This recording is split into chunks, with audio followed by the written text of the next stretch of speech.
Cool. How's my internet connection? So far, it's good. Kitang-kita yung kapugian mo, bro.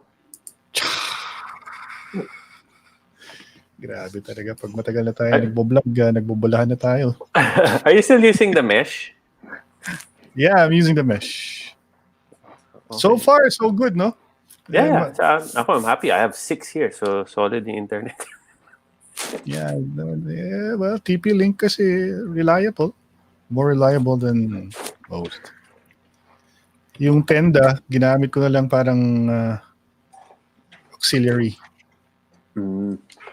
For other areas in the house na walang internet, yun ang gamit.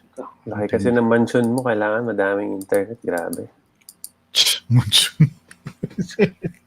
Malakas na ba yung dyan? Ulan at hangin dyan sa areas. Pero si Ron, malapit lang. Sa bagay, malalapit lang naman mga bahay natin.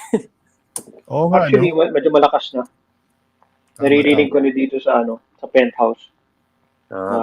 Knox. Penthouse. Top floor kasi ako, pero 5 floors lang. Penthouse, ano yung binili mo na shares, Eric? Kaya nabayaran mo yung down payment niya. Ano nga yung binili mo? Double Dragon. Yun, katas ng Double Dragon. Bumili ka Cebu Pacific dapat ngayon. Ayos Impact talaga. Tsaka Pfizer. Diba? Yeah. Uy, Nakita ko Pfizer. yung post mo laugh trip yung post. Pero din ang airmads ko din sa akin yung Eric. Talaga? Sa Viagra. That Viagra, nagano siya, bumili ng Pfizer shares. Hindi, ito pakita ko sa'yo. Masabi mo, Miguel. The company Pfizer, which today announced the vaccine against COVID soon, is the same company that created Viagra. Therefore, we can fully rely on the announced vaccine because if Pfizer was able to raise the dead, they will much more easily cure the living. Smart. Nilagay ko yan sa stories ko eh. Sobrang laki.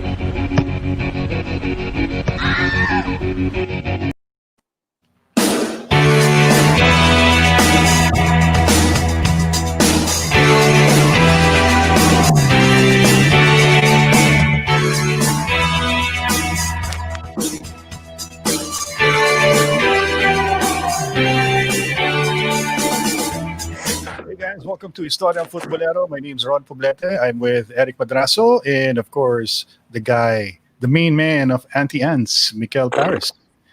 Joining us tonight. Yon. Kumusta, boys? Okay ba? Ayos. Malakas ang hangin. Stay safe, guys. Stay safe. Yeah, stay safe. Mahirap na. Baka yung inyong yung wig ninyo baka madala sa hangin. May makita yung totoong anyo na sa ilalim ng wig nila. Yeah, I remember back when I was when I visited the States. Tapos uso talaga Halloween doon, 'di ba? Big time. I bought a wig na pang yung parang The Cure. Solid, man. I should use that one of these days. Maybe next Halloween sa ating vlog. Ginamit mo sa vlog. Oh, di ba? Cool yun, man. Ayun natin kung may makapansin. Napansin nga nila, nag-ahit ako. Ano pa? Robert Smith na here. Ayun. That's how, while Eric is trying to fix his camera, I just want to say... camera ni Eric, welcome to the program, our early bird, si Joni Kikuchibara, listening all the way from Japan. Oh, wow. Konnichiwa. Hello. And si Juvie Taguba, listening from Singapore. And Gerald Ruby is saying hi to us guys here. Salamat. Good evening, guys. Thanks for joining. Yeah, thanks for joining us. Yeah, it's going to be a fun night. It's going to be interesting, definitely. So many things happened today. Tragic incident happened at the Manila City Hall. Tama ba? Manila City Hall, di ba? They have office there, and then one of the judges was shot in her office by the what do you call that guy? What's his clerk? The clerk. Yeah, the city court clerk, who happens to be a lawyer too. Karumal-dumal po yung pangyayari. It's all over the news, on social media.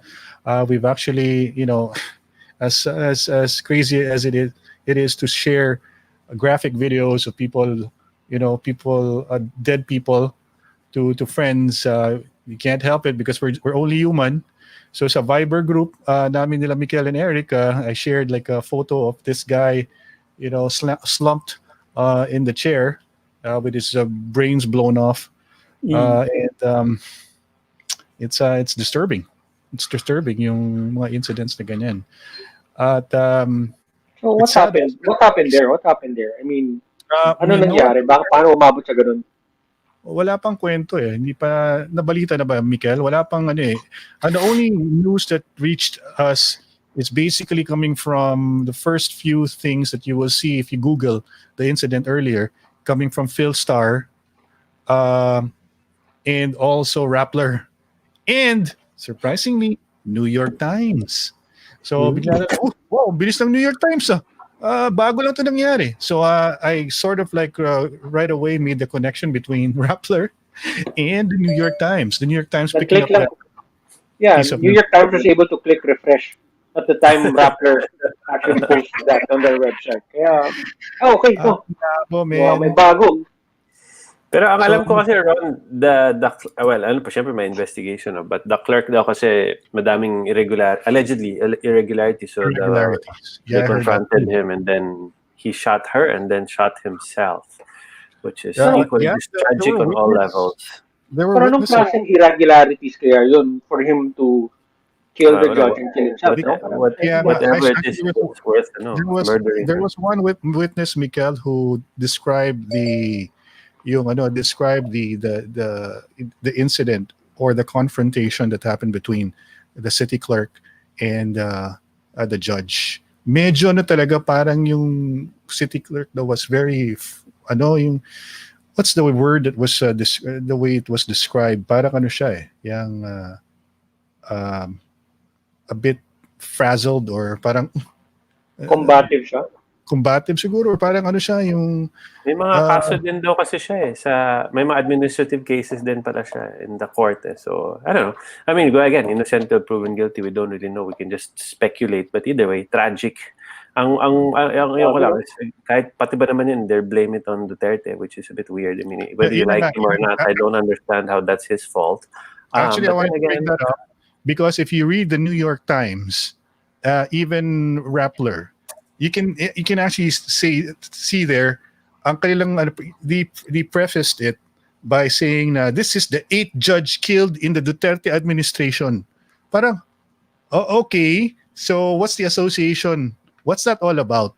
Bakit biglang naging siya body count? Naging number 10th judge killed in the Duterte administration. What does that mean? May kinalaman ang gobyerno? That's the kind of slant kasi that's stupid. And if you had the chance to confront the editors of Rappler or the New York Times, I mean, I don't give a shit if they're the New York Times. You have to really tell them what's up with this. Diba? Anong ibig sabihin? What are you trying to imply? Diba? Anong gusto niyong sabihin? Na magulo sa Pilipinas, na mga judge dito namamatay, na there's really chaos in the streets, people shooting each other, ganun ba? Ganun ba yung gusto niyo? Mga cowboy dito na may baril sa labas. Obviously, it doesn't help that a few days ago, there was also another incident, diba? Recent incident last week na yung police na namatay na HPG. So yeah, but yun naman, that was a policeman shot, and diba, they're always saying it's the police killing the other people. So this time it's a policeman who was shot. So nobody's really saying that's Duterte's fault. It's just for me irresponsible reporting. Because it's so early in the day, diba? It's so fresh pa lang yung kaso, hindi mo pa nga alam kung anong nangyayari, tapos we're trying to imply it's somebody's fault who has nothing to do with it, diba? Because they refuse to look at the news to say, oh, how many other judges were killed previously in other administrations, diba? Rampant yun. I'm not to say it's correct because nangyari siya before, no? Or it's not to say it's okay to do it now. Just saying that the way they report it is intentionally just trying to make it a bit more to make it look na Duterte encourages you to kill judges, no?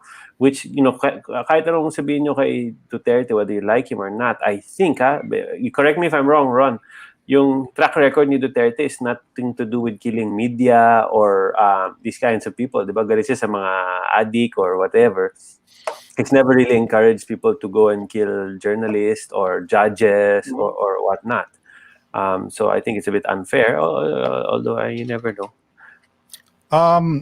See, and I remember, well, one of our friends, I'm not going to mention his name, sabi niya he wants to remain anonymous. He sent me a document, an official document. I think this pertains to it's a spot report of what happened earlier. Let me just read it to you, no? Should I share it? Wag na lang, read mo na lang baka kasi Basahin ko na lang, no? baka This is makulong from tayo. the Chief City Security Force, and this is, I think, the incident report to the shooting that happened early today. This pertains to the shooting incident that transpired at the 5th floor, room 535, branch 45 of the Regional Trial Court, Manila City Hall, on or about 2:45 p.m. of this date. Initial investigation revealed that the victim, Judge Maria Teresa Abadilla, was having a conversation with the suspect, Attorney Amador Rebato Jr., 42 years old, chief clerk of court at the judge chamber of said courtroom, with regards to the performance of the latter, which seems unfavorable. That Attorney Rebato recently got sick of COVID-19, which affected his performance, wherein he was planning to file his resignation, as per narration of witness Mr. Juanito Reyes, legal researcher of aforementioned court branch. Before the said shooting incident happened, Attorney Rebato was seen feeling uneasy in shuddering. Yun yung term na I was looking for earlier, while being questioned by Judge Abadilla. And without hesitation, he shot her at point-blank range to the head. Apparently, the suspect committed suicide by shooting himself with his own service firearm of unknown caliber. Judge Abadilla was immediately rushed to Manila Medical Center at around 3:05 p.m. by the SMART operatives. The action taken here, SMART operatives immediately turned over the investigation to Homicide Division Captain Navarro for further disposition. Subsequently, during the incident, all gates were closed and instructed all CSF personnel assigned here in Manila City Hall to be vigilant, and also issuance of memo for all incoming and outgoing City Hall employees to be subjected to frisking and searching of all belongings, to include employees carrying licensed firearms, to surrender at the CSF information cubicle for safekeeping and for security reasons. For your information and perusal. Ayun, yung memo that was issued earlier on the incident. So, I have a few questions though. I mean, okay, it's a licensed firearm. Tapos ngayon lang nila naisip na na magkaroon ng parang a cubicle to receive firearms within the City Hall premises, or it's common practice for their lawyers who have the permit to carry to bring their firearms inside the offices. So yun yung mga questions na, I don't know. I just had to ask because of the information that we were given here, diba? And the guy seems troubled. I mean, he went through hell probably after getting COVID. He wanted to resign due to health reasons. Maybe there's more to that story. And maybe this affected him. That's why when I messaged you, Mikel and Eric, ang sabi ko kaagad, yung mental issues na pinapagdaanan ng mga tao ngayon sa panahon ng pandemya ay medyo baka na-take natin for granted. Kasi we, as Filipinos, we are known to, brush off problems and we easily adapt to our situation. But apparently, there are some members of our society that have taken it all in and have really, felt the brunt of all this. Being isolated from your loved ones, from everyone, and the stress level is really high at this very moment in time because of the situation that we are in. We went through hell. Our brothers and sisters in Catanduanes, in Albay, went through and are going through lots of issues as we speak. It's again being hit by another typhoon. So I actually saw the floods, the flooding in Catanduanes today. So it's bad. So they're hit for the second time in the span of 2 weeks. So meron tayong mga issues na apart from COVID ay itong ating weather disturbance nangyayari. And I'm sure a lot of people that we don't know outside of our own comfort zones that are going through shit right now. Yeah.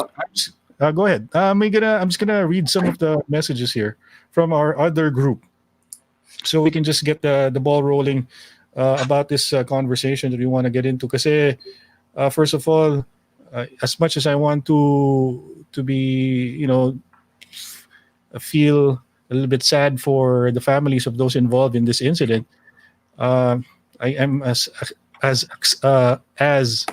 upset or annoyed by the some publications of portraying this particular incident and taking advantage of this situation and making it political.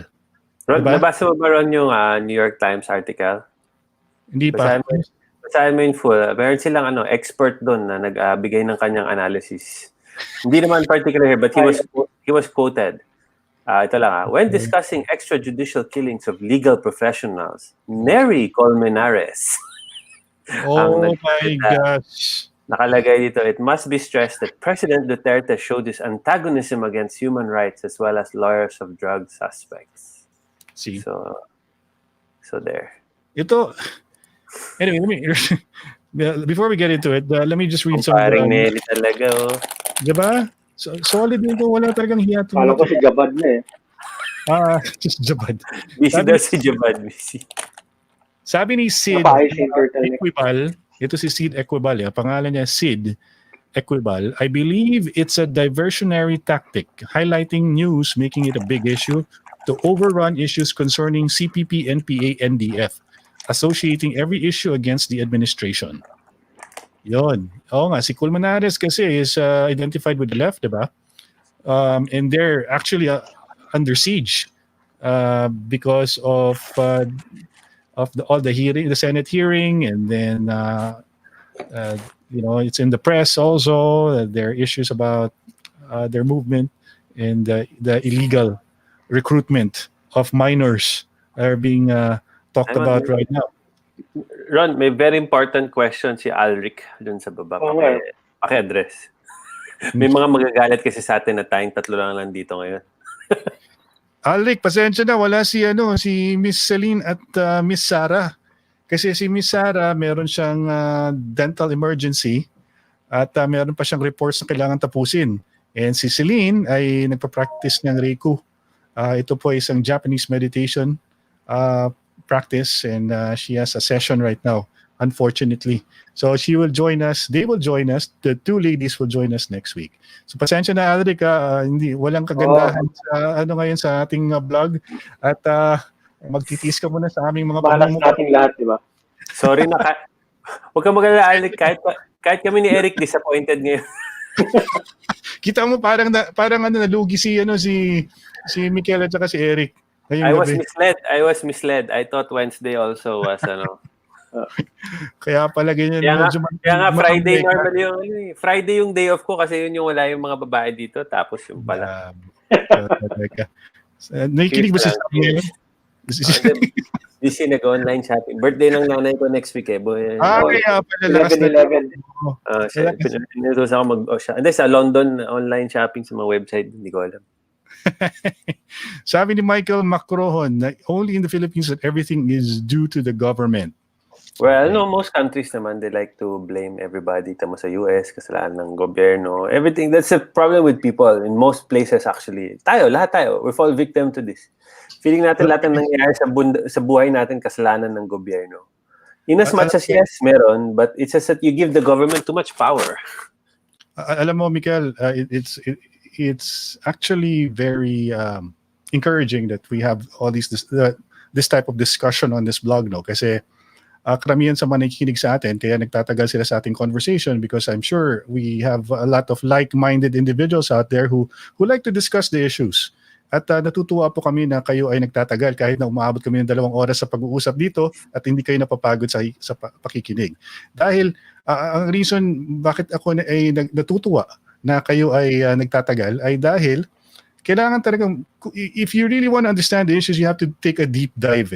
It's not going to take like a one-liner or an article to figure it out. You need to watch all these videos, these news, all these news outlets from the States, from locally, to figure out and be the one to discern whether or not things are going things are happening. If there are things that are wrong about what's happening now. So kailangan you have to be more discerning. And we always preach this, diba, Mikel? Before you judge a situation, you have to make sure you have all the details before coming up with your judgment. And kaya nga gusto namin basahin yung mga mensahe ninyo kagaya nitong si Michael. And ito si another Facebook user. Taka, simulan natin sa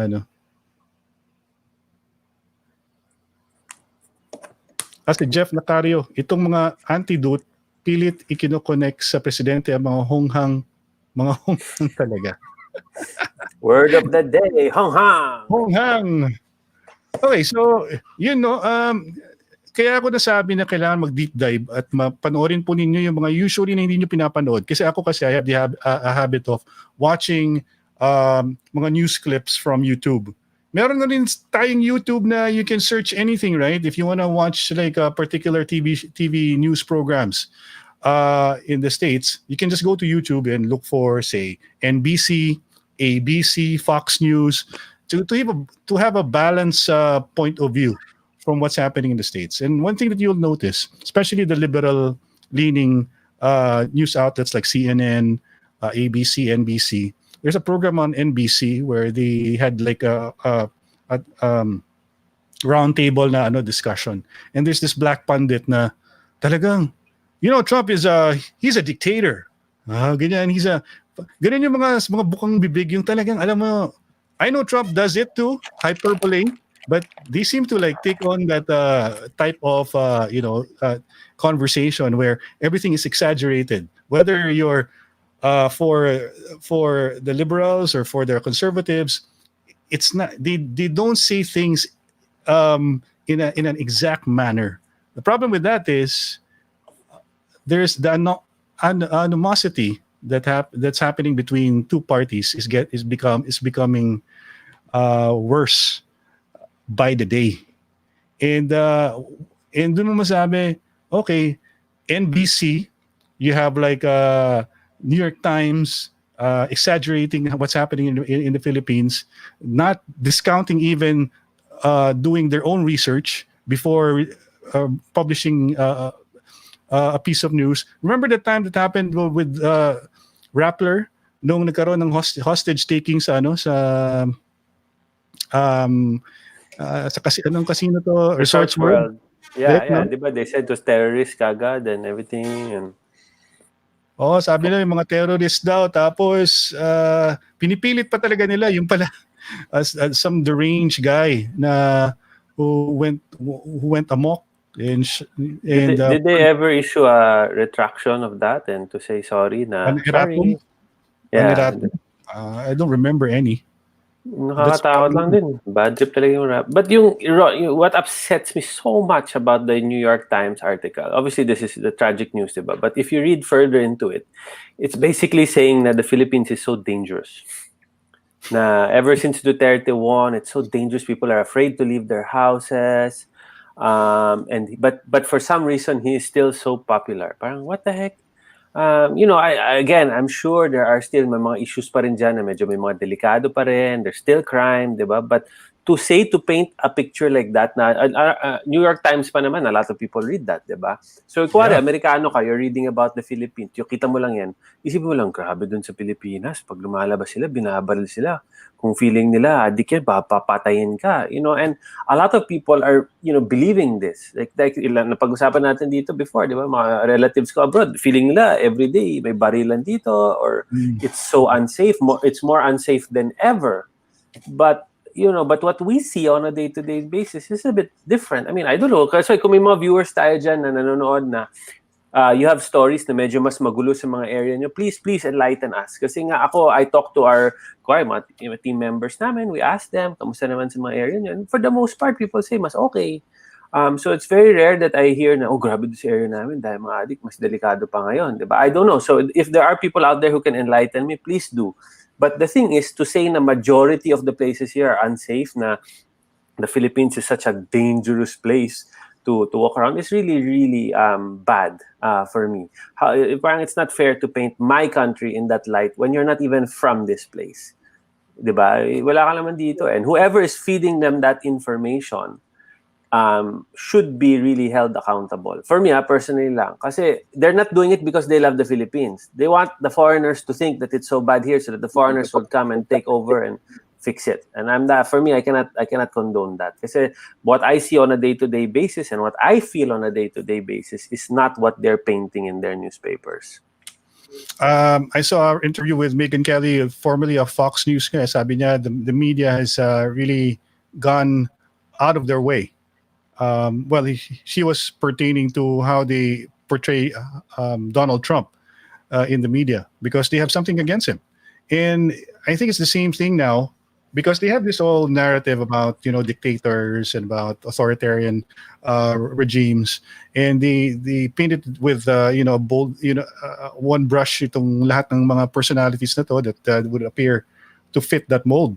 And Duterte happens to be part of. They're putting him alongside the likes of Gaddafi, Saddam Hussein. Yun ang hindi ko mag-gets Ron eh. Diba? But how? I mean, even my friends, they always argue with me saying, this guy's a dictator, he's a horrible, horrible human being. And again, I've said this on this show 1,000 times.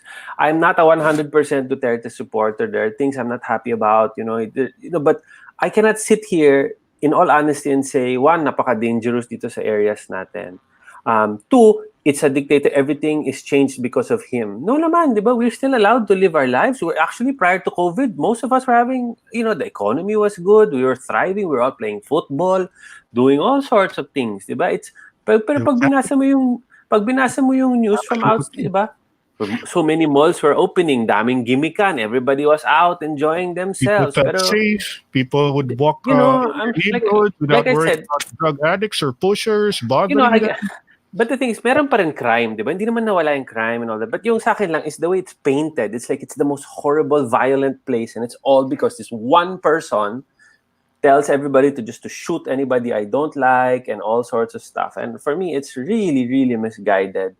And foreigners are believing it, and that's the sad part. But the thing is, ito lang, most Filipinos, if you agree that it's safer here, then you can say so. Diba? You have a responsibility. So pagka kasi yung comment dun sa New York Times is, it's so violent, it's so deadly, it's so scary, but somehow he's still so popular. Oh, ano kami, tanga kami lahat dito. Diba? Binabaril na kami lahat dito, pero Pilipino uto, mga tanga, diba? Mga bobo. Feeling kasi nila na binabaril tayo dito everyday, pero sumisigaw pa rin tayo, P-duts. Hindi na. Diba?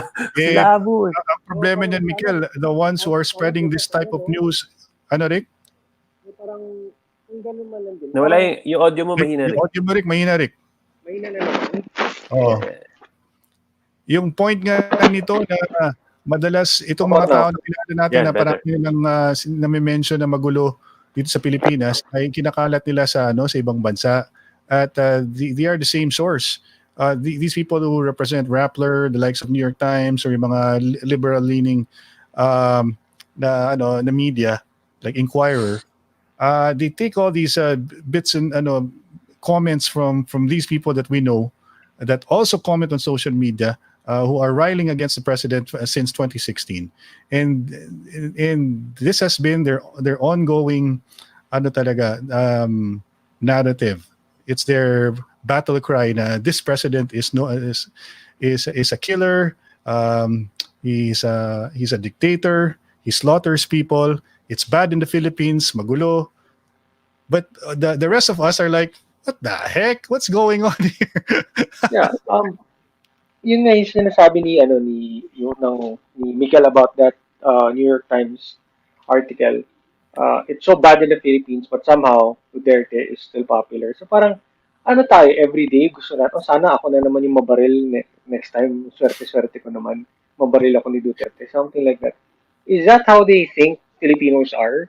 Para siguro, I think some Americans or some media outlets out there probably think Filipinos live on trees.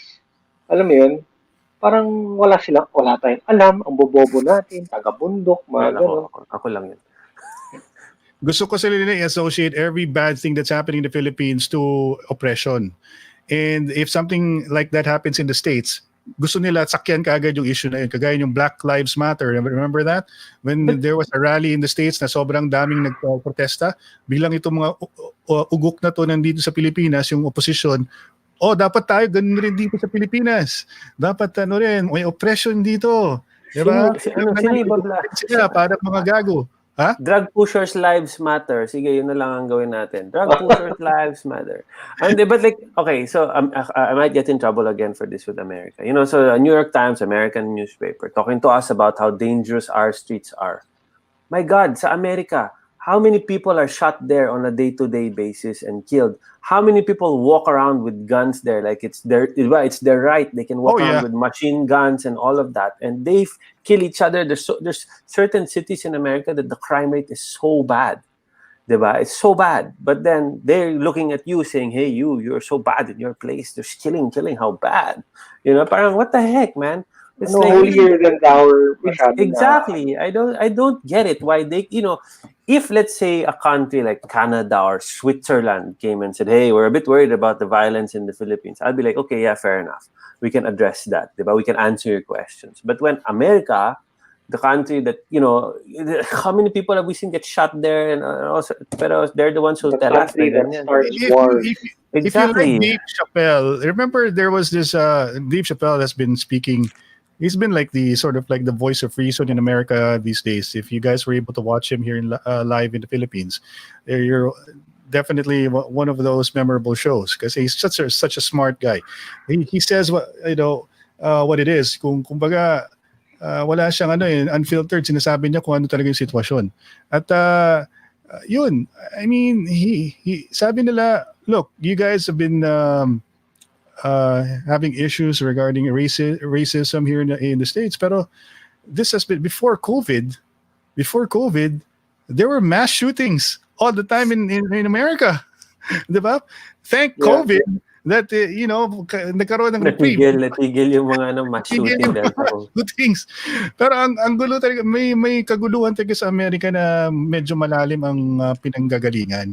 Pero di ba, Ron, tama ka dyan, Ron, sa mass shooting, di ba, some guy goes and shoots up a whole school of kills children, right? Right. And then America still doesn't change their gun law. Still. Di ba? But then they'll look at another country and say, "Hey, your place is very violent." Like, I don't understand it. How the fuck, Anyway, drives me nuts. Baka hindi na ako papasukin sa America, so I have to be quiet. They will even interfere in our affairs, including a group of senators who were demanding that to release Leila de Lima daw when she is on trial right now. Diba? Meron pang court proceedings. She's going through due process. Why would you interfere when the person is actually in jail for a crime that was deemed as kumbaga she's been in jail for like years. Actually, they've been delaying the trial, and now bigla all of a sudden they want her released. Yung mga nasa opposition, diba? Remember early on gusto nila i-delay yung trial. Ayaw nilang bakit kaya nila gusto i-delay ang trial to begin with? Ganito na lang, Ron. Pagka kinulong na nila si Trump, di ba kasi kakasuhan nila si Trump, gawa din tayo ng resolution natin dito. It's unfair. This political persecution. Di ba? Release Trump. kahit lang, he's probably guilty of certain things, but there's due process, di ba? But kasi di ba sasabi nila, kakasuhan nila si Trump or whatever, o di, humirit na rin tayo. Si Pacquiao, sabihin mo, Pacquiao, file ka ng resolution. Right, si Joe Rogan nga. I was watching a video of Joe Rogan with, Ben Shapiro, conservative Yes.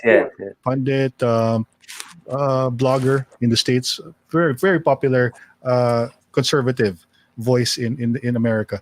Talks really fast, very smart guy.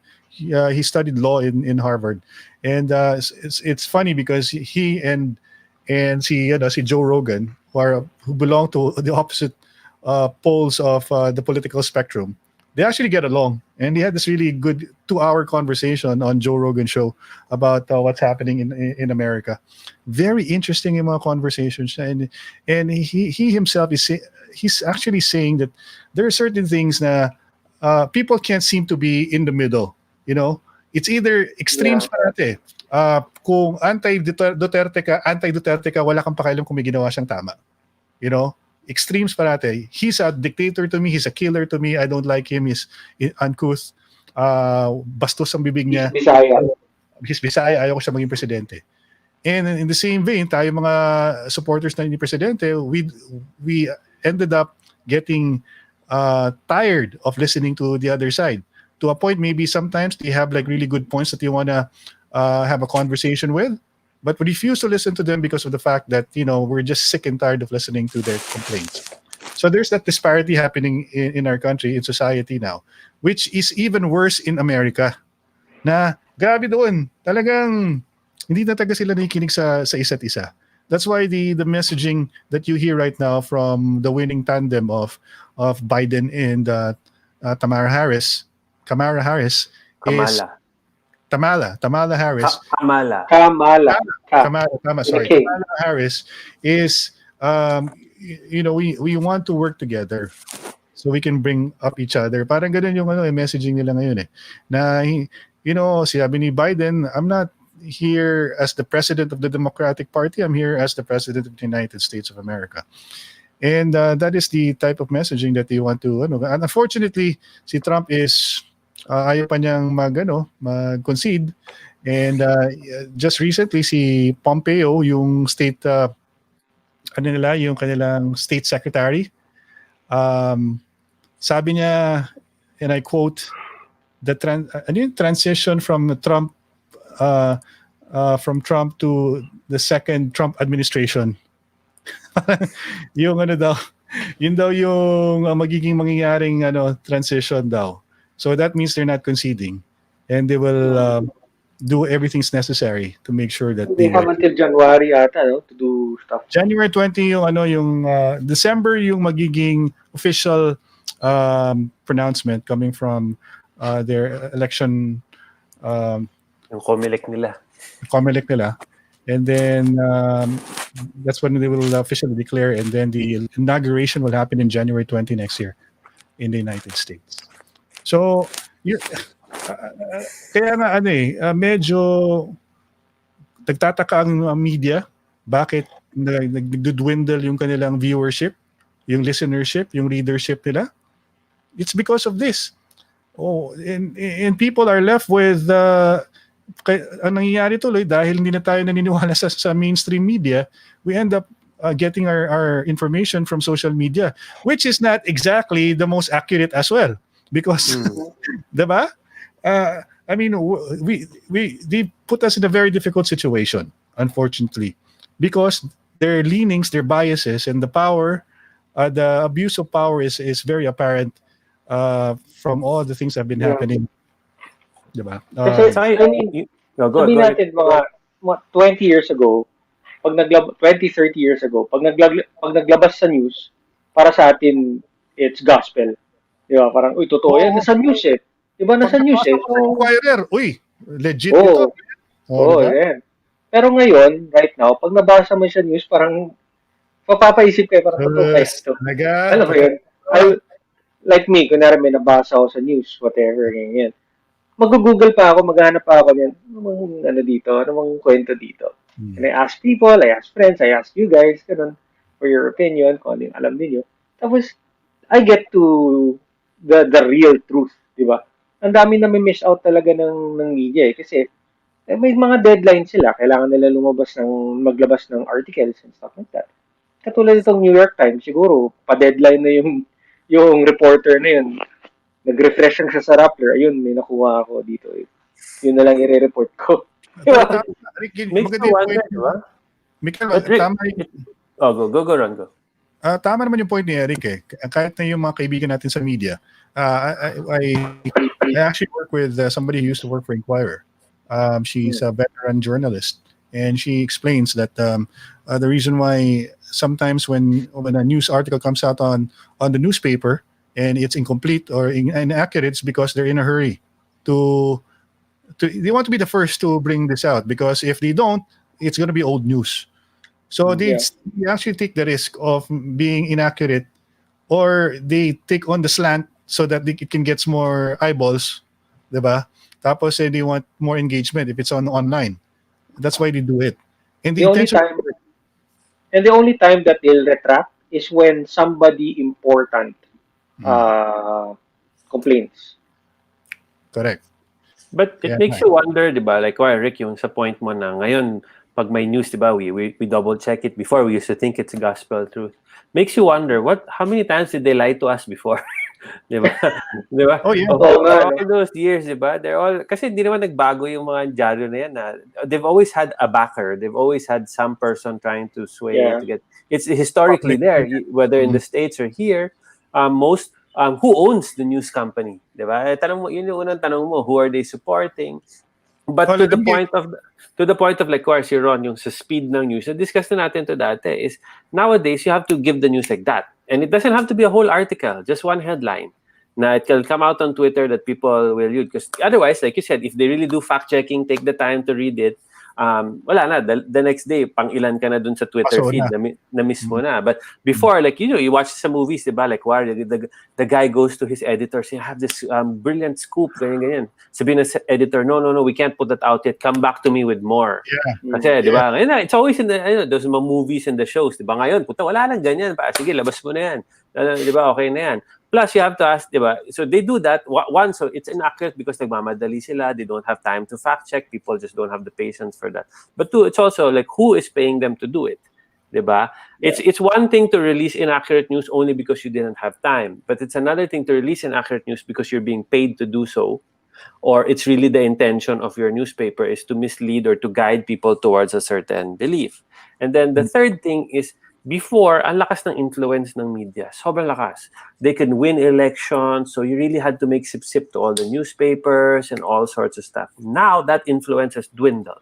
Because of social media, because of the internet, we're not that reliant anymore on Inquirer or on one single source of news. Remember when you were growing up, I don't know, like sa house namin, every day may subscription yan ng Manila Bulletin or Inquirer hatid sa bahay namin.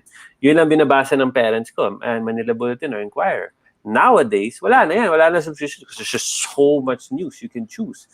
Somebody will share you a link on the thing, tapos na, diba? So those people are a little bit more irrelevant now than they were. So they're trying to catch up and say, hey, how do we become more powerful? Because I'm sure the mga people in the media are saying, shit, dati, lakas-lakas natin ngayon. Alam mo yun, parang tayo ngayon yung sumisip-sip sa politiko. Dapat di na ganyan, diba? So there's a balance of power that changed there. You also question their competency, especially the editors, the chief editors of these publications or news outlets. Because, like, for example, let me give you an example. During the Bagyo last week, when Typhoon Rolly hit our shores, our country, anong inatupag ng ABS-CBN?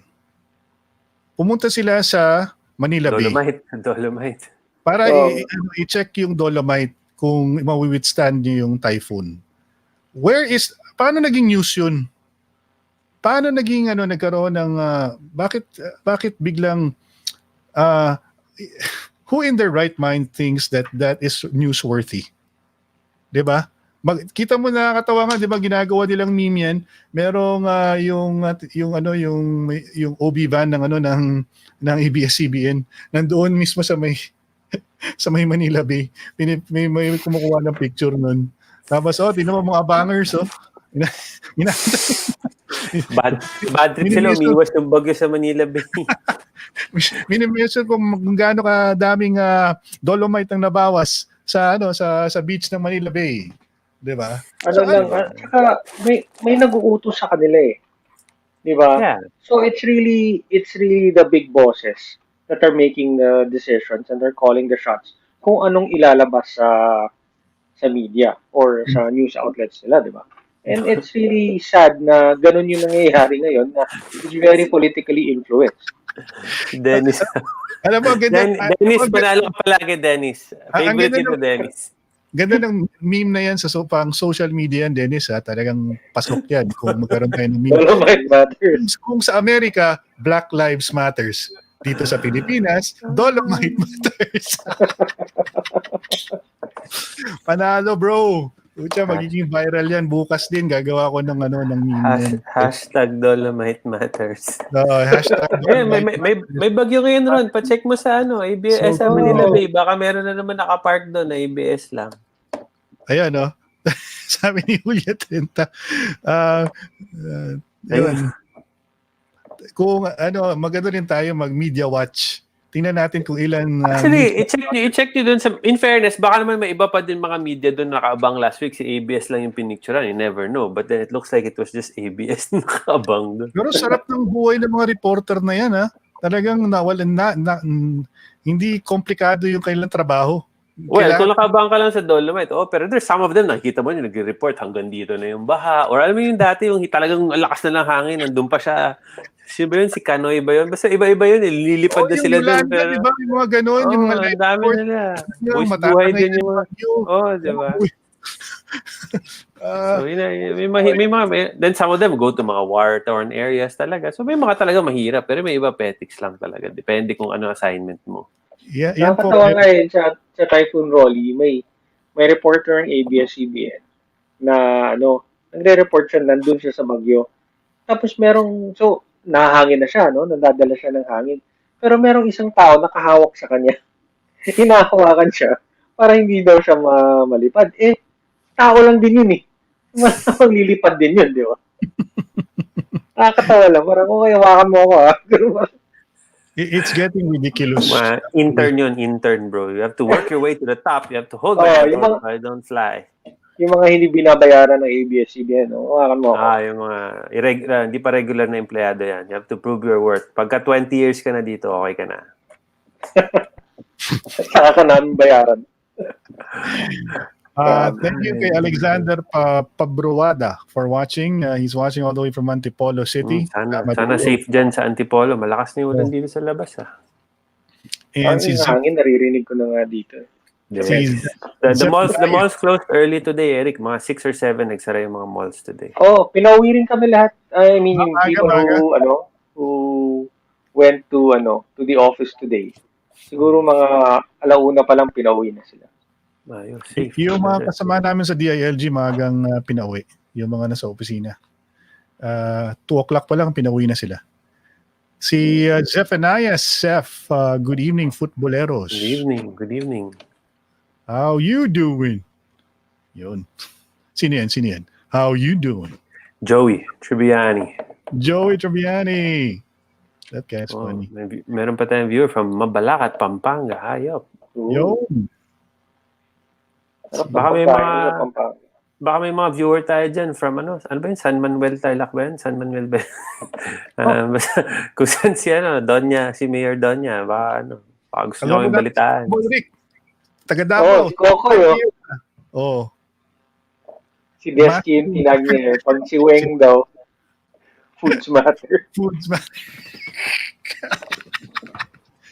Ayun. Bye, kamusta ba? Kamusta, Koy?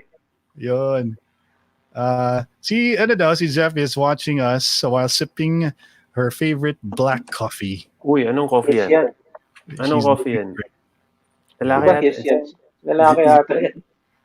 Si Brenda Marces watching from Singapore. Uy, baka pwede mo katukin si Sarah doon. Sabihin mo. Uy, sabihin mo, magtrabaho ka. Avid viewers. Mas madami tayong viewer on from abroad. Saan mo ba binobroadcast? Mga international Ayan, at yung viewers natin. Laguna. Si Desky, maayong gabi, mga yots. Parang kailangan ko mag-survey dito. Ano ba yung mga viewer natin? Karamihan ba nasa Pilipinas or abroad? But anywhere you are and you're watching us, taking time from your day to watch us, talagang we appreciate it. Maraming salamat. Si Gigi Custodio, avid viewers nyo from Hong Kong. Yon. I love Hong Kong. Yung mga lugar na mention ni Ron, namimiss ko na talagang puntahan. Oo, no? Singapore. Alam mo, guys, if you were to... Alam mo, yun ang na-appreciate ko kay Ben Shapiro. Si Ben Shapiro kasi is a conservative. Although I don't think I have the same views as a conservative in the United States, no. But one thing that he said that struck me, very practical kasi yung kanyang kulang tayo sa pragmatism dito sa ating bansa, no. Yung tipong looking at things in a practical way, notwithstanding what political affiliation you have. And what he said that I found very interesting is, sabi niya sa Amerika, there are about 7 million jobs that are hindi pa that are open, kumbaga, that are available. But marami kasi mga Amerikano ayaw umalis sa kanilang mga state or sa kanilang town. Na hindi sila, they're not adventurous enough to actually try it out elsewhere and see what happens. So I think it's the same thing. Ang problema naman sa atin sa Pilipinas, marami naman tayong mga Pilipino na umaalis sa probinsya, pupunta naman sa Maynila. Kaso sobrang na tayo dito, sobrang sikip na sa Metro Manila. Tulad ng dalawa. Di ba? Kaya ating dalawa. Oo nga. Kaya nga, bumalik na nga kayo sa Davao. Pagpunta lang tayo dito Kinukuha niyo yung mga trabaho ng mga hardworking Manileños. Sumisikip lang yung Maynila dahil sa ating dalawa, Rick. Tapos yung karamihan mga kaibigan dito sa ating mga viewers ng Istoryang Futbolero na who are working abroad. Dahil sa kawalan ng trabaho sa ating mga probinsya ay lumilipad po sila sa ibang bansa para to support family. And maraming factors yung yung sinasabi nating pagkukulang na trabaho. Isa na yung FDI na yan. Exactly, Rick. Diba? But let me just add this this point of Ben Shapiro. You guys, if ever you get the chance, try to watch him, try to look for him on YouTube or his blog. Tapos tell me what you think. The next time we have a blog, so maybe we can talk about him. But he did say in his conversation with Joe Rogan na yung yun na nga, I think the way he sees things is more about how do we see things in a way that will improve us without resorting to our biases, diba? Na it has to start. If you are to improve, it has to start with the family. The family as a unit should be responsible, or the parents themselves, the basic family unit makes or break a child. And these children have grown up, and they're the ones who are so effed up right now na sila nagpapagulo sa mundo dahil napakasama na kanilang upbringing. So sinasabi niya, ang conservative point of view is we have to start with the family, and the family has to be more aware of the important role that they have in raising a child. Diba? So ang galing, diba? And sa Pilipinas pa naman, napakaano na tayo, ang family ties natin ay very tight. Pero dahil sa situation natin, because of our economic situation, the parents who are supposed to raise their child until they grow up to be, responsible citizens or members of society, they end up working abroad, leaving their children without any parental guidance. And what happens in the long term? These children, because they are not guided by their parents, turn to drugs, turn to so many different vices. They don't have the discipline to actually improve themselves. And according to statistics in America daw, all you need are three things daw. I sort of forgot. Well, one thing is you have to finish high school. And then there are two other things I forget, but basically it's very simple now to make a life that is decent for you to survive in America. And I feel the same way here in the Philippines because, it's not really expensive to to live in the Philippines. All you need to have is a job, is a decent job. Uh, kaya, yun lang ang ano ko. Anong, you're gonna say something, Rick? Yeah, I think there are many opportunities even in the provinces. And one of the things kasi, I think it's the educational system that needs to change also, because again, we've talked about this before. Where in during school, even nakapagtapos ka ng college, hindi ka tinuturuan paano magnegosyo, how to do your taxes, how to apply for jobs and stuff like that. Walang nagtuturo sa inyo niyan eh. I mean, the practicality of life. I mean, syempre, yung math na yan, yung languages na yan, yung aralin panlipunan, importante yung mga yan. Yes, kasi it develops your brain. May nagkakaroon ka ng stock knowledge. So when you get to work, when you get into the further stages of life, meron kang na-apply kasi may stock knowledge ka. Ito Now, sabi ni ito pala Rick, sorry Rick to interrupt pa. Sabi ni Alric kasi he also follows Ben and the Daily Wire. Yun yung blog niya since 2016. Sabi ni Alric, the other kasi there are two other things, 'di ba? So finish high school. The other thing is don't have kids before you're married, yung isa. And the third one is don't get pregnant. Madali lang yan pag lalaki ka. Don't and get kaya ko yun. or Kaya mo yun, don't get pregnant. Sisiw yun. Oo. or Okay, don't Baka part I mean- dun sa don't get married and don't have kids before get married yun. Basta, ang ano lang bro, there are so many factors and so many things that we can do to improve the situation here in the Philippines. And there are also things that they can do to improve things in America or wherever, no? Ang akin lang is, it's really what we teach people, no? That's what we teach the children, what we teach the grown-ups and stuff like that. Now, ang problema kasi natin, okay, let's go back to media. There's so many misinformation in media right now. Okay. Tapos kung aside from the 1 hour news na slot na nakikita natin sa araw-araw sa television, ang napapanood natin is teleserye, mga drama, mga ganun, di ba? Parang wala na talaga masyado yung ano eh. Tawag nito, wala tayong ibang natututunan masyado from media. So ngayon nag-strike yung pandemic. Isa sa mga gustong gawin ng government is to broadcast lessons through TV and radio, 'di ba?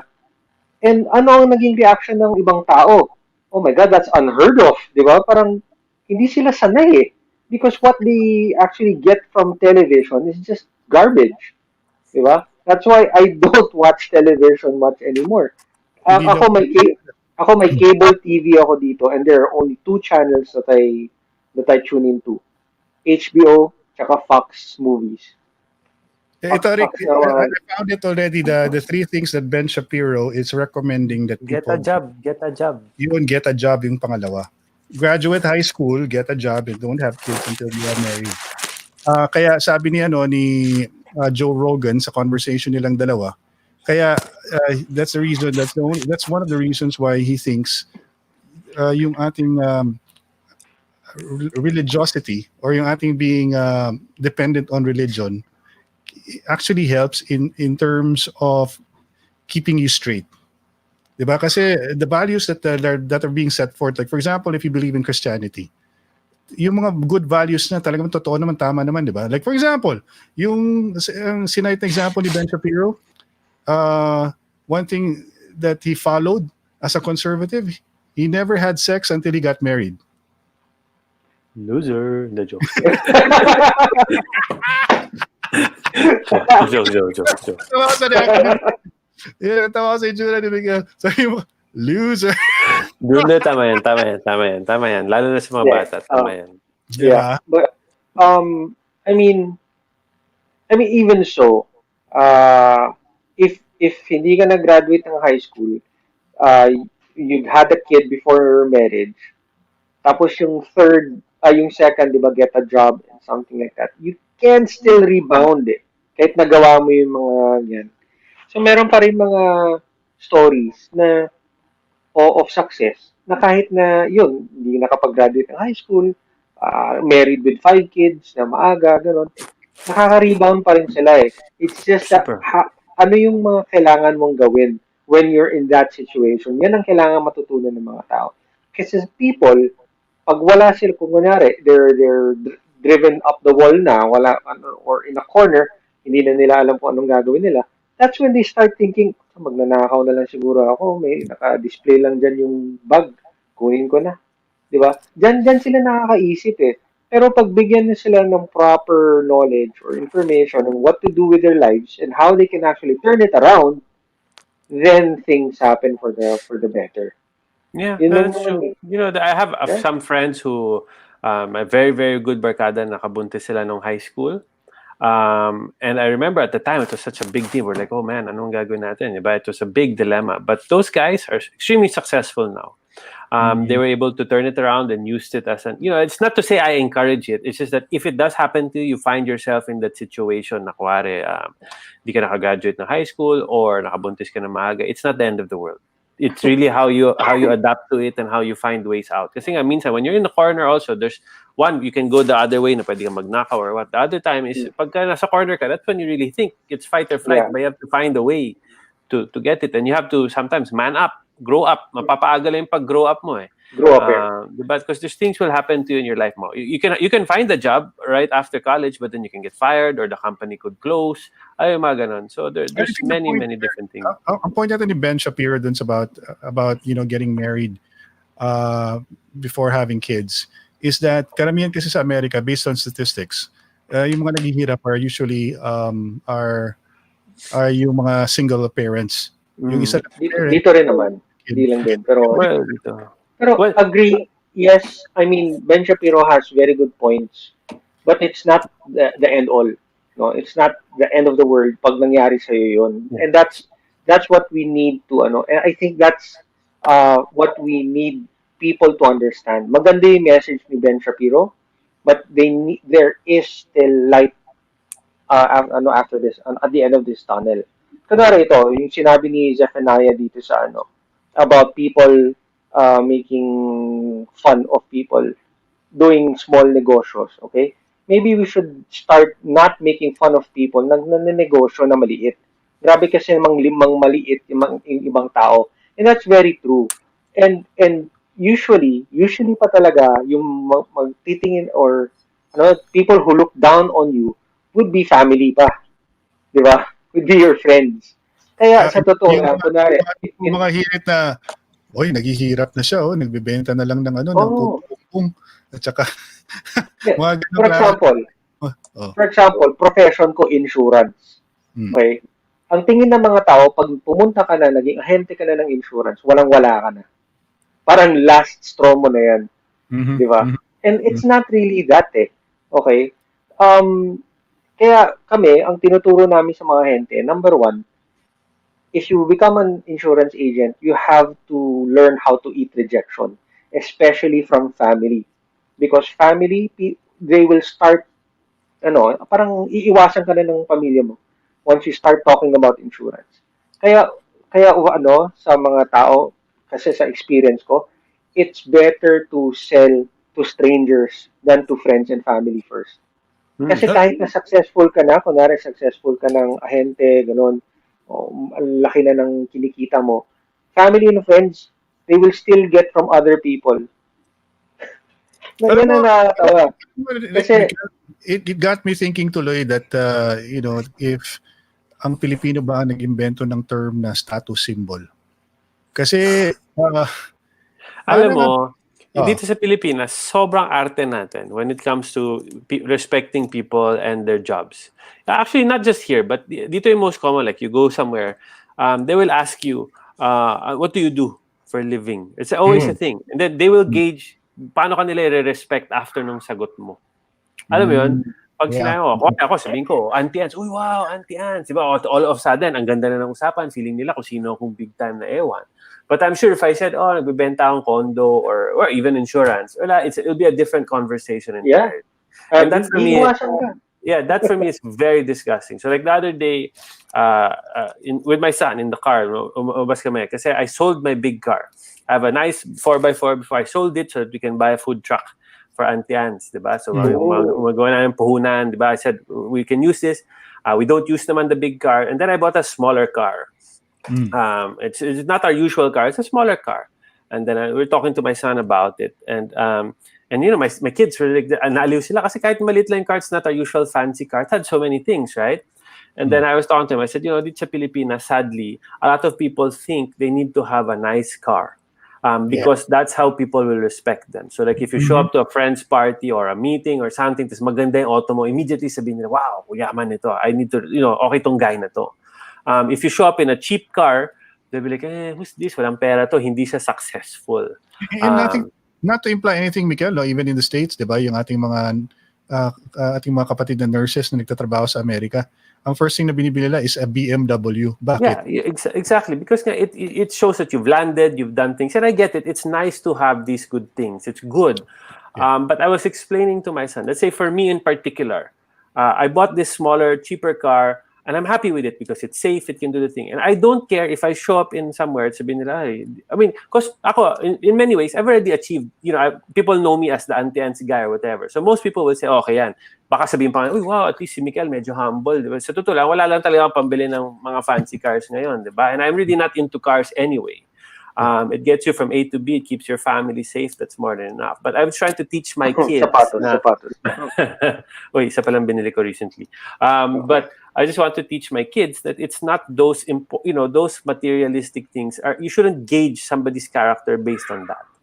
Because I know some people who work harder than me, who are smarter than me, who have achieved more in life, but don't have nicer cars than me or houses. But I don't base it on that. Like, you know, even before, yung mga watch, diba? Dati may part din na parang naging mahilig ako sa mga expensive na watch. Minsan, like, I'll buy one watch lang before.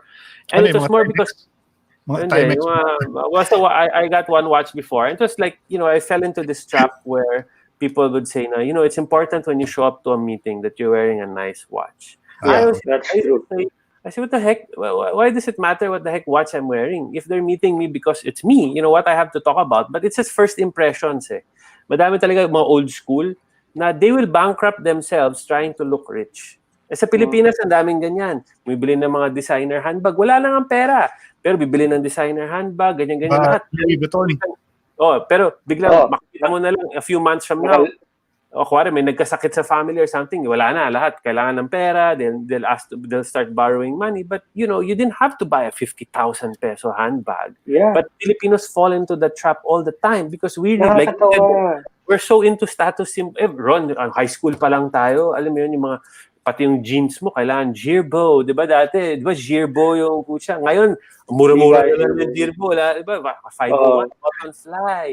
Kailangan Ralph Lauren, kita dito yung ano mo, diba? Parang, oh my God. I remember one time, Mika, I got into a fight with a guy who got jealous of me because, you know, I was hanging out with his ex-girlfriend. Tapos I was wearing a Jag na shirt. Pare, ininsulto ko sa aking shirt, bro. Yeah, that happens so much, bro. I mean, it's like ako, like if you ever have a chance to go see my house and my cabinet here, bro, wall to wall Uniqlo yan, H&M. I wear almost the same shirt every day. It's because I've gotten to a point in my life where I realized, you know, this stuff is really not important. If you don't want to talk to me and respect me during a meeting because I'm wearing a H&M shirt or whatever, then bahala ka sa buhay, problema mo na yan. But sana Filipinos can learn that it's really, you don't have to bankrupt yourselves to look rich. Okay? Kasi ang dahil ganyan. Feeling mo, totoo naman eh. Kahit sa simbahan, di ba? Sa simbahan ka, sa driveway, magpapahatid yan. Magandang kotse, titingin yan, yung driver, uutusan pa nila, di ba? Look at me, I have a driver, I'm so rich. Kaya decked out. You know, I would never get a driver unless hindi ko na kaya mag-drive. Kami, we have a driver because si Ma'am Sab di marunong mag-drive, no? So, Yeah. but me personally, I always drive myself. As in, it's a running joke na here na talagang very rare makita mo na the driver's driving for me because I get stressed. But anyway, so yung cycle talaga dito sa Pilipinas. We've forever been materialistic and status quo. And tama yung point ni Zeph talaga na sana, if you have friends who are starting small businesses, don't insult them. Help them, 'di ba? If you're support encourage them. wag kang hihingi ng discount. Tell your friends about it. 'Di ba? Ngayon time nitong pandemic, it's been so beautiful kasi ang daming nag-start na mga maliliit na business diyan na are thriving, and even if they're not making a lot of money, they're just making ends meet, but they're doing something that they enjoy, that they believe in. Diba? Kesa na working in some BPO or call center that they don't like their job, or even working in big banks or advertising agencies na sobrang pagod naman sila. Diba? May madami tayong friends dito sa advertising agency na football player din. Ilang time na kami dyan sa football namin na nagro-roll call. Okay, Thursday, BGC, ganyan, 8 o'clock, lahat nagbubupangalan. Biglang an hour before magme-message, guys, sorry, hindi ako pwede kasi may deadline na naman sa office. China. Diba? Those guys will trade places with the other people any day. That's so true. Let me read some of the messages here. Actually, before I read this message, it's just this discussion that we've been. Itong pinapag-usapan natin, Mikael, reminded me of the SONA, the first ever SONA of President Duterte, when he talked about the dignity of the Filipino worker. He wanted to uplift that. Kasi dito sa Pilipinas, may mga tao taga ang baba ng tingin sa waiter, baba ng tingin sa gas boy, sa security guard. Nakita mo yung dating ng tao, parating, parang alam mo, sa laki ng bahay nila, di ba? Yeah, kung the way they speak to these people as if they live, yung living room nila extended sa Jollibee or sa McDonald's. So, yun na nakakaano. Kaya sabi ni President Duterte, dapat nirerespeto po natin kahit yung mga mga ating mga kababayan na nagtatrabaho as a domestic helper sa ibang bansa, ay dapat yung paunlakan at we have to be proud of them because they're bringing in the dollars for us here to do that job that no one wants to do. Diba? Bro, anybody who works for a living, and here in the Philippines pa, it's so common na madami yan, they work 2 jobs, 3 jobs para one, makapag-aral, or to pay for somebody in their family to go to school, or to pay for a sick member of the family. Ang dami niyan. Okay, those people deserve more respect than any rich bastard you see out there, because these guys are really working hard, not complaining, doing what they're supposed to do to provide for their families. And for me, if you work hard to provide for your family, you already deserve a million times of respect. Because yung iba kasi nakapamana lang ng pera, or they're born into, I won't lie, I was born into better circumstances than most, but I was not rich growing up. My parents never gave me a house or anything. Everything I have, I bought. And it's just true. And I have and having said that, I worked, diba, sa London, nag-start ako sa warehouse, as in kargador, everything, dinaanan ko lahat yan. So I have more respect for these kinds of people. And in Auntie Anne's, we can talk to everybody there. You can ask them. Talagang we value them because where would I be without these guys? Where would we be without these people working so hard on a day-to-day basis? Yes. Diba? And that's why we have a business. It's not so that I can become rich. It's so that we can provide a good service to everybody and provide employment. That's a nice place. Diba? Everything, alam mo, sa totoo lang, if you provide a good job for people and it's a happy workplace and all of that, and you really value them, the money will follow. Sa totoo lang. And I've learned that talaga na if every day tinitingnan mo lang yung bottom line, how do I do this? I need to fire this person so I make more money. I don't think you will be as successful or as fulfilled, no? And there's really people in every organization, Ron, whether it's at DILG, working in the government, and all of these places that are so vital. Kahit ang messenger, people sometimes they look here in the Philippines at the messenger and say, oh, messenger. It's absent yung messenger mo ng isang buwan. Ilang araw lang. Try nyo. Tingnan natin kung ano mangyari sa inyo. Ikaw yung maglakad ng mga business permit. Ikaw yung pumunta dun sa SSS. Ikaw pumila. Ngayon, during COVID, ikaw ang pumila sa bangko. Okay. Ikaw mag-deliver ng mga face mask. Exactly. Diba? So you tell me how useless a messenger is or ganyan. Okay, last example. During the lockdown, Siyempre, nag-bore ako. Yung may bamboo kami sa labas. Talagang, may gardener dati, pupunta dito every 2 weeks. Pinuputol niya yung bamboo. So anyway, sabi ko kay Sab, ako lang magka-cut nito kasi wala naman akong magawa, di ba? I was like there, 6 hours later, sobrang sakit na ng katawan ko. Kalyo-kalyo, dugwa. So even my kids were helping me. And I was only like wala bang proof halfway to? through. Walang picture? Meron, may picture yan. Madami yan. But I was only like halfway through. And I kept telling my wife, I kept asking pa Sab, magkano binabayad mo sa gardener natin? And she told me the amount. I said, when this guy comes back, you have to pay him more. Sabi ko, don't blame me. Hindi biro ito ginagawa ito. And the guy comes here, he's done in like an hour. Ang galing. Older pa, nasa 50s, 60s. Ang galing. Yeah. But he's just one example. And then, there's a guy here sa village na, naglalako ng, tawag dito, botejaryo. He collects I love this guy because every day you see him walking in the village, laki-laki ng binubuhat niya, push siya ganyan. When he sees you, he has the biggest smile. He says he greets you every single time. Usapin ka niya pa. The nicest guy, super hard. I mean, that guy has a hard job and whatever he does every day, but he's smiling. And I love that guy. I think that guy is more fulfilled than anybody I've seen in the last few months. Siguro less, ito, Michael, siguro the work that he does is a lot less, but I don't know. I wouldn't know, no? If you're familiar with the dampa here in Alabang, yes. Hari, you know where that is, near Landers? There's this guy there. Merong grocery store dyan, ng Japanese grocery store dyan sa may dampa. And every time you park there, there's this yung bantay who greets you all the time. Sir! Hello, good afternoon, sir. Sir, dito po kayo mag-park. He's always like, he has this smile on his face and he's so active. Yeah. Oh, sir, dito tayo. Oh, okay lang dyan, sir. Diyan kayo pumarada. And yung positive vibe that he gives you, even though his job is not really difficult, no? But the fact that he gives you yung tinatawag nila GV, good vibes, is enough for you to parang give him a few, 5 pesos, 10 pesos for his trouble. Bro, I always give those guys extra. Always. Because even acquiring parking is 20 pesos, I give 100. And then, my son, like the other day, went to Poblacion, I had to pick up a pizza. Park na ako 2 minutes lang. The guy was so nice. I mean, what I say to my son, like 100 pesos to me is not a huge deal.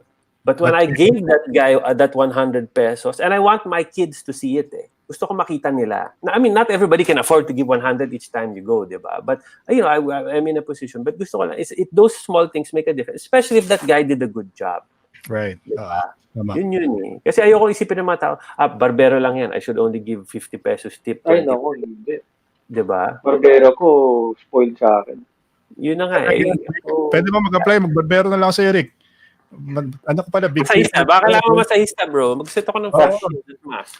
Sabi ni Don Pilonio, kaya nga, this is about our previous topic, no? Sabi niya, kaya nga hindi na ako nanonood ng balita sa ibang mainstream media. Mga bias sa particular, pili na lang ang pinapanood ko tulad ng PTV4, UNTV, SMNI. Mas maigi pang manood ng karambola sa D-Wiz tuwing umaga, Trixie Cruz, Angeles Live, at Pop Beans. Pop Beans. Doon ka lang. Dito walang fake news, bro. Maayong gabi mo diha. Bye, Ron. Ron, may nag-comment dito kanina na nakita ko batibot. Ibalik na daw yung mga shows like Batibot. Yun talaga, solid yun. Oh, why actually, not? Kasi kunwari, ako, I have a kid, a 3-year-old. Tapos ang pinapanood niya is Nickelodeon and Disney Junior. Ayan. Ako, nakikinood din ako kasi there are lessons there to learn Parang, ito pala to One of my favorite shows dyan sa, is yung Bluey. Basta, kung alam niyo hindi ko alam kung Nickelodeon yun or ano. Basta yung Bluey is about a blue dog. Tapos Australian accents. Nakakatawa yung family chemistry nangyayari dun sa show na yun. So parang, okay to ganun. Sige na nga. Ginagaya ko. Ako na lang yung nakanood ng Flying House tsaka Uy, ako rin. Parang wala man choice dati, di ba? Board na board ko, ilan pa pala. Superbook, Flying House. Superbook tsaka Flying House. Yun lang naman maabutan mo. Kaya yung mga bata, dami na nilang pagpipilian. Bro, Patibot, I used to watch that, bro. That's solid. Dati, inaabangan talaga natin. Nagmamadali tayo umuwi, di ba? Para lang mapanood natin yan. There's tuwing Sunday. Biblical stories yun na hindi naman yan, I mean, something that kids would enjoy watching, but we did enjoy watching that. Well, we didn't have much choice, bro. I'm pretty sure if you told the kid, what's it, Flyhouse or G.I. Joe? G.I. Joe pipiliin 100%. Tsaka Transformers, di ba? Pero, Robots. so you're saying we just watch all those cartoons because we didn't have those. Ganun Bro, ba yun? yeah, we didn't have much choice. I mean, like, when cable first arrived, this is sa bahay namin, nagka-cable. Actually, sa totoo lang, gumaling ako sa football dahil sa cable. Alam mo, I was doing lessons all my life. I went to Gothia. I wasn't that good. Even my friends used to laugh at me. So bano. Then, one time, my parents installed cable, and I started watching Ajax. It's the first time I could watch Ajax. Ajax. And I was like, shit, ganito pala yung football. And then I started copying, practicing. Then I got better, But that's why the choices we had back then mas talagang limited RPN. I mean, that is, di ba alam ng mga bata yun, pupunta kang Channel 9 para na makita mo kung anong oras na. Kasi di ba, nandun yung may clock dun sa baba palagi dun sa Channel 9. O, di ba, lilipat ako ng anong oras na. O, di ba, you know what's key? Dati family event pag may boxing match, pumupunta kami ng Shakey's para manood ng boxing. Wala na di ba yung Shakey's may mga widescreen. Boxing lang ba? Pati basketball din, di ba? PBA, PBA. Oo, PBA din yun. Pero, alam mo yun, grabe yun.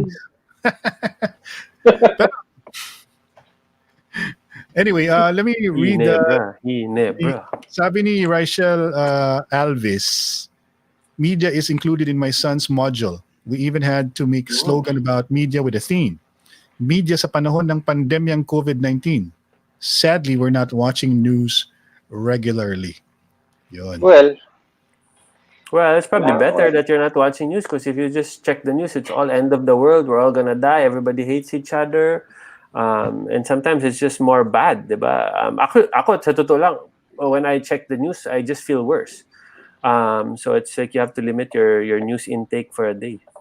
Guys, just lang update lang sobrang lakas na ng hangin sa labas. So I'm hoping that people, you guys there that are watching, please do stay safe kasi medyo wild na naririnig ko from here and hindi ganito yung kay Rolly Parang mas malakas na hangin dito. Sa penthouse mo dyan, malakas na. Grabe. Masilip nga dito sa labas. Baka wala na yung mga ano ko sa labas. Mga bamboo na pinutol ko, baka wala na, bro. Pero seryoso, sobrang lakas na ngayon. Stay safe, everybody. Buti na nagsara na maaga yung mga malls. Everybody could go home early. Adventure time, sabi ni Altex Kahukom. Sabi ni Julio 30, laking respeto sa ating mga blue-collared workers. Yes, 100%. Dapat magbago na yung pananaw ng mga tao pag hindi porket hindi ka manager ng isang bangko or boss or kung ano bang posisyon, mayor, ay hindi ka na dapat respetuhin. Dapat respetuhin natin ang lahat, including yung ating mga kababayan na ang trabaho ay very difficult, Kasi sila, without the garbage collectors, who would pick up the garbage? Right? Exactly. Pag nagsa-strike yung mga yun sa ibang bansa, everything stops, bro. Kasi kailangan mo lang, imagine, papatong-patong ng mga basura mo dyan sa labas. Yeah. And then people treat them so badly pa. Ano ba yan? Exactly. Anyway, we have come down to this, guys.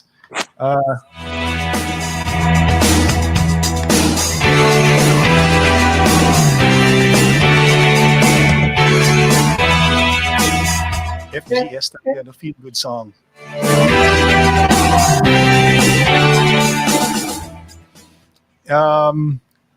There's a conference that I'm very interested in attending, happening in November 18 to the 21st. Yata yung futures. Alam niyo yung futures? So alam niyo yun, yung one of yung project manager namin sa DILG is going to be attending that. She's very young, and I think you guys met her, si Pam Carbonell. Yeah, she's been telling me about it. It's very. Guess natin siya ulit. Ha? Guess natin siya ulit. Ayaw niya na. Sure. Sa atin. Pansin mo ba lahat ng mga nag-guess sa atin ayaw nang bumalik? Ba't kaya? Okay. Sama mo kasi yung tumingin, Mikil. Sabi ni Miss Pam, ano daw, yung features Turn kasi, off camera ko na lang to next time. turn off. Ang ganda kasi bro, kasi ang kanilang mga topics usually are, syempre, features. At they're talking about technology and how we can use technology in everything, like governance for one. How government can improve its services by taking on technology as a driver to improve its services. So may mga ganyan klase mga topics that they will discuss. And features, I think, is like a international group, no? So madaming mga different people who are involved in that. Something that we can look into. And it's really important now to invest in our kids, because we need to break this vicious cycle na we're experiencing of corruption and apathy and lack of discipline in society. Dapat yung mga kids natin ngayon, we should shepherd them already to look at the future in a different way. They're just not going to follow the footsteps of the people who have been making mistakes all along, di ba? Dapat sila na yung mag-set ng bagong trend. Sa totoo lang, Ron, feeling ko yung mga bata ngayon, they're on the right path. You know, we laugh at these kids now because they're soft and the millennials, but the younger kids, like my son, like I said, they don't care for social media. Snowflakes, diba? Yung mga kids ngayon, parang, for me, mas exposed na yung mga kids to the world now. Whereas us, when we were growing up, limited lang yung view natin, diba? Ito mga kids, they see so many things on a day-to-day basis. They're bombarded, but they can discern now better. So parang yung moral compass nila, I think, will hopefully be better. Most kids growing up will be like, oh, corruption. And also, parang ayaw nila ng politics eh. Bad trip sila sa politics. Ayaw nilang pag-usapan kasi nakita lang nila, it just makes people fight. And all sorts. So I'm praying that sana the next generation will continue to be like this, na imbis na mag-away, naka-iPad lang sila buong araw. Minecraft lang. YouTube. May Roblox. nakita niyo yung I saw on TV yung meron silang bagong technology for traveling. Yung parang this capsule that travels in a vacuum. Parang ano siya, yung alam niyo yun? Na they're building it's not a train, no? It's like a capsule. You ride in a capsule and then it goes through a parang an airless tube. So ang plano nila, it travels like around 600 miles per hour. So parang kang sumakay ng eroplano. Pero you can go underground, it can be underwater. So tuloy-tuloy lang, bro. So that's the technology of the future. Hyperloop. There you go, Terence. Salamat Hyperloop. It's the Hyperloop. Siyempre mo, gusto ko talaga sa mga viewers natin eh. They always they chip in when we need them. Alert sila, alert. Yun, the Hyperloop. Alam mo talaga hindi trolls yung mga yan kasi sinasagot tayo, tinutulungan tayo. Thank you, guys. Correct. Marunong pa sa atin eh. Yun. Sabi ni Alec, baka yung technology is called a pneumatic tube. Could be. Galing. Pero Hyperloop yung tawag nila doon. But it's individual, Ron? Mag-isa ka lang sa loob or madami kayo na it's a big tube or a big tested it for the first time. Ang galing nga eh. Kasi ang galing ng marketing nung company, no? Kasi ang nag-test nung vehicle ay si CEO mismo and her PR manager. So sumakay silang dalawa dun sa Hyperloop. Tapos may camera sa loob and then they let it, travel from one point to another. Sobrang nakakatuwa. And they say that could be. If we were thinking that by a certain year na magkakaroon ng flying cars, maybe this will be the future instead. Actually, grabe na yung technology. So malapit. I'm not surprised. Malapit na yan. What's yung Black Panther, Mikel? Andun yung technology na yun. Sa Wakanda. Yeah, Wakanda forever. Yeah. Wakanda forever. Yung mayroong Hyperloop dun eh. Yung diba? Yun, bro. So solid, man. Pinuso pala ni Black Panther yan. Eric, so anong big takeaway mo sa ating conversation tonight? First of all, malakas thank you. Malakas ang hangin. Malakas ang hangin. Stay safe. Again, thank you very much lahat ng nagsubaybay o nagsusubaybay dito sa show na to. Maraming salamat din sa engaging conversation na nakikita natin dito, di ba? Actually, ngayon ko lang natutunan yung Hyperloop and salamat kay Terence na Tsaka si Sino yung favorite ko? Si Dennis Howe? Dennis Howe. Oh. Dolomite. Talaga, Dennis. Thank you. So, siguro ang big takeaway ko lang talaga is people need to be more discerning nowadays, especially when there is so much misinformation out there, no? Um, that's one thing. And another thing is really to respect one another. Hindi porke naka-Rolex ka o maganda yung kotse mo, may-ari ka na or hari ka na or something like that. Diba? It doesn't give you the license to disrespect other people. So, especially in a time like this, there are a lot of people that are being affected, whether financially, physically, or mentally, no, in the time of COVID. So, please be extra nice lang to people. No, everyone out there is trying to get trying to earn a living, trying to get income, trying to support themselves and their families. So, yun, supportahan lang natin isa't isa. Tapos kung meron kang kaibigan na nagnegosyo, kahit hindi mo, kunwari, may friend ako, nag-start ng negosyo, makeup. Nilike ko yung Facebook page niya. Di ba? Kahit hindi naman ako nagme-makeup or anything, di ba? Okay, sige. Nilike Totoo ko ba lang. yan? Talaga, sigurado kayo dito. Oo. Nangyari kay Miguel. Wala si So yun, Miguel. medyo natamaan na siguro siya ng bagyo. Sorry. So sana okay lang siya. But uy, Papoy, good evening, bye. Friend ko to from Davao. Thank you. Oh, Cool. sabi ni Lee, Bana MC, brown out na po. Naku. Oo. Hope sana sandali lang po 'yan at sana hindi kayo ma-affect ng ano. But yeah, guys, uh, si Typhoon Ulysses is real. So, relax lang kayo dyan. Hopefully, naka-charge yung inyong mga emergency lights, mga Oo. power banks niyo. And just stay safe, guys. No? Ingat po kayo dyan. Alright. At saka reminder, be more conscious about the people around you. You never know, baka itong mga tao na to are going through a lot without you knowing. Alam mo naman ang mga Pilipino ay hindi tayo very expressive. May mga iba, oo, but karamihan sa atin, we sort of like take things in stride. But bigla na lang pala ay bumibigay rin. So mag-ingat po tayo, no?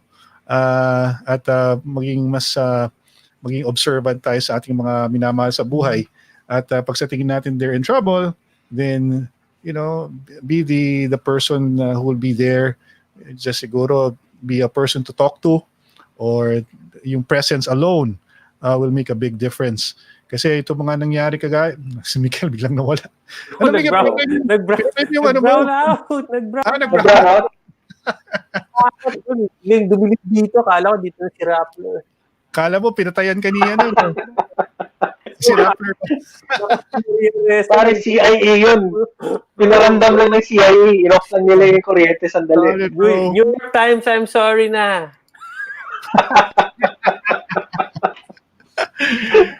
Yeah, sinabi ko lang, Miguel, na maging mas aware sa ating surroundings, lalo na sa ating mga mahal sa buhay, kasi hindi natin alam, baka they're going through something that we don't know. All of a sudden, they'll just, give in or break down. And this is based on, of course, the incident that happened earlier sa Manila City Hall when this guy, I'm sure they worked together, and the guy just all of a sudden shot his boss. Diba? And we don't know what was going through, what this guy was going through. In the same way that you don't know what your neighbor, your friend, your brother, your sister, your mother, your father is going through. So practice more, be a little more sensitive to the needs of others. I know it's very natural for us to be selfish. We tend to parang we feel that the world revolves around us sometimes. We can be very egocentric that way.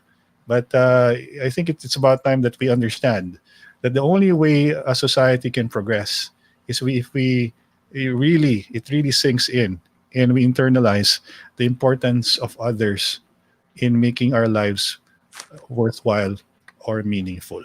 So yun ang aking big takeaway from our conversation. And Mikel, you have the last say. What's your big takeaway, bro? Baka mag-brown out ulit dito. Yun lang. Thank you again to all the viewers. Again, from all over the world. We really appreciate it. From the Philippines, from abroad. Talagang sobra the best kayo. Stay safe kasi mukhang malakas na kayo hangin kasi nag-brown out na dito. And our hearts go out to the families of those affected by the shootings today. We don't know what's going on, so don't speculate na lang, but just pray na lang for the families kasi I'm sure may naiwan mga pamilya yan, kawawa din. Sana matigil na yung mga ganyan na senseless violence dito sa Philippines. But dun sa media, again, be very discerning na lang. Learn to do your own research. Huwag maniwala kagad sa nababasa natin. At saka, kuwari, Duterte side ka, tapos may sinabing mali yung kabila or feeling mo mali, don't just discount it right away. Also look at the tit. Same from the yellow na just because sinabi ni Rappler doesn't mean it's true. Also do your own research. And like we said earlier, respect everybody. Tama yung mga sinabi ni Eric. Totoo yan. As in, whoever it is, you don't know what everybody's going through, and a lot of these people are working so hard. And most of the Filipinos, I know, they work so hard. Lalo yung mga OFWs natin. Minsan kasi naisip lang ng mga tao na sarap ng buhay ng OFW, padala-padala ng remittance. Grabe, sobrang hirap na dinadaanan nila para na makapagpadala ng pera dito sa Pilipinas. Sana makauwi na rin sila. They can work here, be with their families. Kasi kawawa din yung mga pamilya dito na naiwan. I'm sure given the choice, they would much rather be together. Yun lang. So thank you everybody. Stay safe kasi mukhang laki nitong bagyo na to. Mag-ingat kayong lahat ha. Hindi fake news si Pag-asa guys. Pag sinabi ni Pag-asa, totoo yan ha. Dolomite matters. Hashtag Dolomite matters. Don't forget guys. Thank you, Zeph. Check nyo sa news bukas. Baka wala na yung Dolomite doon ha. Nahinangin na. Delikado. Thank you, Zeph. Thank you, Dennis, Papoy, Lee, Alric, Napoleon, sila Dennis. Si Dennis tawang-tawa sa ating programa. Si Julio. Also, thank you to the other guys who are on the other groups that have been responding. Si Junjun, of course, also messaged earlier. Si Don and Michael. Si Deski, ating kaibigan at kalaro sa football sa Davao. Bayang gabi, Bay. Si Kokoy Arieta as well. Si Zephanie. And to those people I forgot to mention, ay nandito sa group si Nonoy Murillo, Rachel Alves, Raymond Herrera, Mitchell, Miklat, Roy Sequoia, Eduardo Reyes, Lorna Paril, Alexus Ninoy, si Chiquitan, Cool, Syrian Go, Sid Equibal, and si Jeff Nacario. Guys, salamat sa pagkinig sa aming programa ng Istoryang Futbolero. We really appreciate it. And don't forget the basic reminders of the DILG and the DOH. Bawal bida ang may disiplina. Bawal ang walang mask. Isanitize sa mga kamay, distansya ng 1 metro, at alamin ang totoong impormasyon. Huwag tayong basta-bastang maniwala sa Rappler at New York Times. Okay?